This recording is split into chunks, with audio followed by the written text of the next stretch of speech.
నేను వరలక్ష్మి వ్రతం ఎలా చేసుకున్నాను, ఏమేం ప్రసాదాలు చేశాను, ఎలా ప్రిపేర్ చేశాను, ఎలా పూజ చేసుకున్నాననేది ఈ వీడియోలో అయితే చూపిస్తానండి. నేను పూజ ఎంత గొప్పగా చేసుకున్నాననేది నాకు ఇక్కడ ముఖ్యం కాదండి. ఎంత ప్రశాంతంగా, ఎంత భక్తితో చేసుకున్నాననేదే నాకైతే అదే ముఖ్యమండి. ఇక్కడైతే ఇది ముందు రోజు వ్లాగ్ అండి. ముందు రోజైతే ఇలా బంతి పూలు అయితే తీసుకొచ్చాను. పూజ సామాగ్రి మొత్తం బయట తీసుకొచ్చానండి ముందు రోజు. ఇలా పువ్వులైతే కుచ్చి రెడీగా పెట్టుకున్నాను.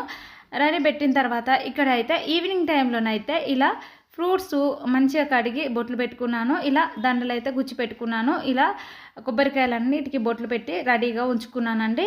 ఇలా పూజ సామాగ్రి మొత్తం రెడీగా పెట్టుకున్నాను. ఇక్కడ ఇది ముందు రోజు అండి. ఇలా అమ్మవారికి కట్టియాల్సిన సారీ కానీ, ఇలా పూజ సామాగ్రి కానీ ఇలా అన్నీ రెడీగా పెట్టుకున్నాను. ఎందుకంటే మనకు ఫాస్ట్గా అయిపోద్ది మార్నింగు, అందుకోసమనే ఇలా రెడీ పెట్టుకున్నాను. స్టవ్ దగ్గర కూడా స్టవ్ బండ్ అంతా క్లీన్ చేసి పెట్టుకున్నానండి. క్లీన్ చేసుకొని మంచిగా ముగ్గులు వేసుకొని బొట్లు కుంకుమతోనే అలంకరించుకున్నానండి. ఇలా నేనైతే ప్రతి సంవత్సరం ఇలాగే మంచిగా అలంకరించుకుంటానండి. ఇక మార్నింగ్ వచ్చేసి 1:30కి 2కి అలా లేస్తానండి. ఈసారి అయితే 2:30కి అయితే లేసాను.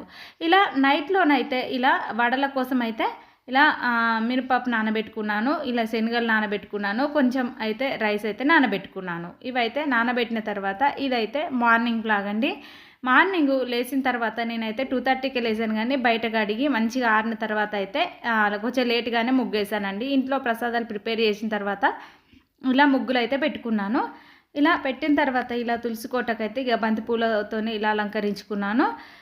ఇలా గడప దగ్గర కూడా మంచిగా ఇలా ముగ్గులు వేసుకున్నానండి. గుమ్మానికైతే మామిడి ఆకులు ఇలా బంతి పూలు అయితే ఇలా తోరణాలుగా కట్టుకున్నాను. ఇక కట్టిన తర్వాత ఇది మార్నింగ్ కొంచెం లేట్గా తీశాను ఈ వీడియో. ఇక్కడైతే ప్రసాదాలు ఏ విధంగా రెడీ చేసుకున్నానో చూపిస్తాను. ముందుగానే శనగపప్పు అయితే ఉడకబెట్టుకొని ఇలా మిక్సీ పట్టుకొని ఉంచుకున్నాను. ఇలా బెల్లం పాకం పట్టిన తర్వాత అందులో కొద్దిగా యాలకుల పొడి వేసుకున్న తర్వాత మంచిగా ఇలా మిక్సీ పట్టిన పప్పునైతే వేసుకొని మంచిగా కలుపుకోవాలి. ఇక కలిపిన తర్వాత దీన్ని అయితే ఒక ప్లేట్లోకి తీసుకోవాలండి. ప్లేట్లోకి తీసుకున్న తర్వాత ఇది చల్లారాలి. మనకు చల్లారిన తర్వాత అయితే మనం పూర్ణం బూరెలు అయితే చేసుకోవచ్చు అండి. ఇక్కడైతే పూర్ణం బూరెల కోసం అయితే ఇలా పప్పు అయితే ప్రిపేర్ చేసుకున్నాను.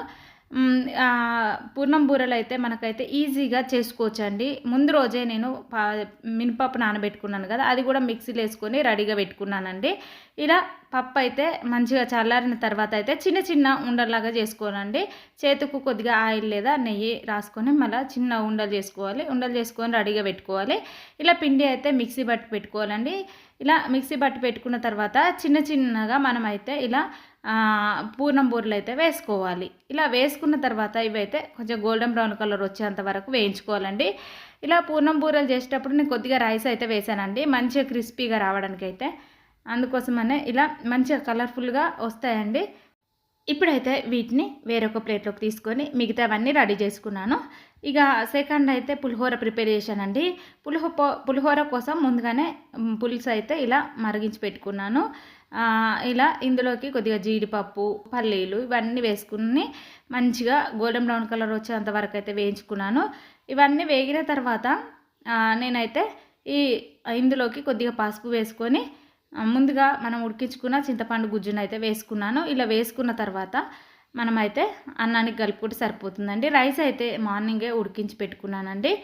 ఎందుకంటే నేను మార్నింగ్ 2:30కి లేచాను కాబట్టి నాకైతే పనులన్నీ ఈజీగా అయిపోయాయండి. పులిహోర కానీ ఈ ప్రసాదాలు 9 రకాల ప్రసాదాలు అయితే ప్రిపేర్ చేస్తాను నేను. అవైతే తొందరగానే రెడీ అయిపోయాయండి. ఇలా మనం కలుపుకున్న తర్వాత రైస్ వేసి మంచిగా ఇలా కలుపుకోవాలండి.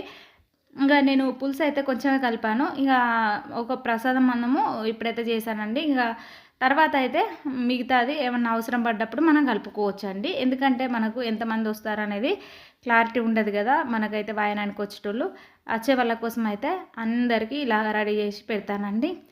ప్రస్తుతానికైతే కొంచెం కలిపి ఇలా పక్కన పెట్టుకొని ఉంచుకున్నాను. ఇదైతే రెడీ అయిపోయింది. ఇప్పుడు రెండో నైవేద్యం కంప్లీట్ అయింది కదా. మూడోది అయితే ప్రిపేర్ చేసుకుందాం. మూడో ప్రసాదం వచ్చి దద్దోజనమును శనగలు అయితే ఇలా ప్రిపేర్ చేస్తున్నానండి. రెండింటికి ఒకేసారి పోపు అయితే పెట్టుకుంటున్నాను. ఇలా కొంచెం పెరుగు, కొద్దిగా సాల్ట్ కలిపాను. ఇలా పోపు పెట్టుకుంటే దద్దోజనం అయితే రెడీ అయింది. తర్వాత అయితే శనగలు అయితే ఉడికించి పెట్టుకున్నాను. శనగలు కూడా ఇలా ఒకసారి ఫ్రై చేసుకుంటే సరిపోతుందండి. ఇక్కడైతే 4 ప్రసాదాలు కంప్లీట్ అయ్యాయి కదా. కంప్లీట్ అయిన తర్వాత కూడా ఇక్కడ వడపప్పు పానకం అనేది రెండైతే రెడీ చేసి పెట్టుకున్నానండి ముందే. శనగపప్పు నానబెట్టి కొద్దిగా బెల్లం వేస్తే సరిపోతుంది, అది వడపప్పు అయిపోద్ది. తర్వాత పానకం అనేది మనం కొద్దిగా బెల్లం నానబెట్టుకొని మిరియాలు యాలకులు వేసుకుంటే సరిపోతుంది, అదే పానకం. ఇదైతే తీపి గారెలును ఇంకోటి మజ్జిగ వడలు అయితే చేస్తున్నాను. ఇవైతే ఇలా మనం వడపిండిలో కొద్దిగా సాల్ట్ వేసుకొని మనం ఇలా వడల్లాగా వేసుకోవాలి. వట్టి వేసుకున్న తర్వాత వీటిని అయితే గోల్డెన్ బ్రౌన్ కలర్ వచ్చేంత వరకు వేయించుకొని వాటర్లో వేసుకొని ఇలా వాటర్ తీసేసుకుంటూ మనం ఈ మజ్జిగలో వేసుకోవాలి, కొన్ని అయితే పాకంలో వేసుకోవాలి, బెల్లం పాకంలో ఇలా వేసుకొని పక్కన పెట్టేసుకోవాలి. ఇప్పుడైతే ఇవన్నీ అయిపోయాయి కదా ప్రసాదాలు. ఇప్పుడు లాస్ట్దండి వడలు అయితే ప్రిపేర్ చేస్తున్నాను. అల్లం వడలు, అల్లము, జీలకర్ర, పచ్చిమిర్చి, కరివేపాకు ఇవన్నీ వేసుకోవాలి. వేసుకున్న తర్వాత మనం ఇలా ఆయిల్లో చిన్న చిన్నగా వడల్లాగా వేసుకోవాలండి. ఈ వడలు గోల్డెన్ బ్రౌన్ కలర్ వచ్చేంత వరకు వేయించుకుంటే సరిపోతుంది. నేనైతే ఇప్పుడైతే ప్రసాదం అనేది ప్రిపేర్ చేశాను వడలు. ఇక తర్వాత అయితే మొత్తం పిండితోనే ప్రిపేర్ చేశానండి. చూడండి ఈ వడలు అయితే ఇలా రెడీ అయ్యాయి. ఈ ప్రసాదాలన్నీ ప్రిపేర్ చేశాను. 9 రకాల ప్రసాదాలు, పులిహోర, దద్దోజనము, శనగలు ఉడకబెట్టాను, మజ్జిగ వడలు, బెల్లం వడలు, ఇక్కడ మామూలు అల్లం వడలు, మళ్ళీ పూర్ణం బూరెలు, ఒకటి వడపప్పు పానకం, ఇవన్నీ రెడీ అయితే చేసి పెట్టాను. ఇవైతే పచ్చి శనగలండి వచ్చిన ముత్తైదులకు ఇవ్వడానికి. ఇలా పూజ సామాగ్రి అంతా రెడీ చేసుకున్న తర్వాత నేను మార్నింగే దీపం పెట్టాను 4కి అట్లా. ఎందుకంటే అప్పుడు దీపం పెట్టుకొని మన అమ్మవారిని రెడీ చేసి రెడీగా ఉంటే మనం ఎప్పుడైనా నైవేద్యాలు చేసిన తర్వాత పూజ చేసుకోవచ్చు అండి. ఎందుకంటే నాకు ఫస్ట్ నుండి అలవాటు అండి. మార్నింగే నేనైతే ఇలా అన్నీ రెడీ పెట్టుకున్న తర్వాత పూజ చేసుకుంటానండి. ప్రశాంతంగా మంచిగా భక్తితోనైతే పూజ చేసుకుంటాను. ఇక్కడ మా హస్బెండ్ అయితే చదువుతాడండి, బుక్ చదువుతూ ఉంటే నేనైతే పూజ చేస్తూ ఉంటానండి ప్రతిసారి అంతే. ఇక్కడ అమ్మవారికి అయితే ఇలా నేనైతే ఇది సారీ తీసుకొచ్చి కడతానండి ఎప్పుడైనా కానీ. ఇదైతే క్లాత్ అయితే తీసుకొచ్చానండి. ఇలా అమ్మవారికి అయితే ఇలా సారీ డ్రాఫ్టింగ్ అనేది మార్నింగే చేశాను. మార్నింగ్ చేసి ఇవన్నీ రెడీ చేసుకున్న తర్వాత ప్రశాంతంగా అయితే పూజ చేసుకున్నాను. ఇక్కడ మా చిన్నోడైతే ఇటు ఆడుకొని పోయిండు, ఒక పెద్దోడైతే ఉన్నాడండి. ఈసారి అయితే మా చెల్లె వాళ్ళు వచ్చారు, మా బావ వాళ్ళు వచ్చారు, అందరు వచ్చారు బంధువులు అయితే. ఈసారి అయితే అమ్మ రాలేదు, అత్తమ్మ రాలేదు. ఇక మేమైతే ఈవినింగ్ టైంలోనైతే బావ వాళ్ళ ఇంటికి అయితే వెళ్ళామండి. పసుపు బొట్టు తీసుకొని అక్కడ నుండి అత్తమ్మ వాళ్ళ ఇంటికి అయితే వెళ్ళాము అందరం కలిసి. ఎందుకంటే అత్తమ్మ కొంచెం హెల్త్ బాగాలేదు కాబట్టి మేమే ప్రసాదాలన్నీ చేసుకొని అత్తమ్మకు తీసుకెళ్ళాము. ఇంకా పసుపు బొట్టు ఇస్తామండి, మా అత్తమ్మ ఆశీర్వాదం తీసుకోవాలనే ఉద్దేశంతోనే మేమైతే వెళ్ళాము. మా తోడుకోడలు నేను మేము అందరం కలిసి వెళ్ళాము. వెళ్ళిన తర్వాత ఇక ఈవినింగ్ టైంలో అయితే వచ్చామండి. ఎందుకంటే దీపం పెట్టాలి కదా, మళ్ళీ ఈవినింగ్ టైంకి పూజ చేయాలి కాబట్టి మళ్ళీ వచ్చేసామండి.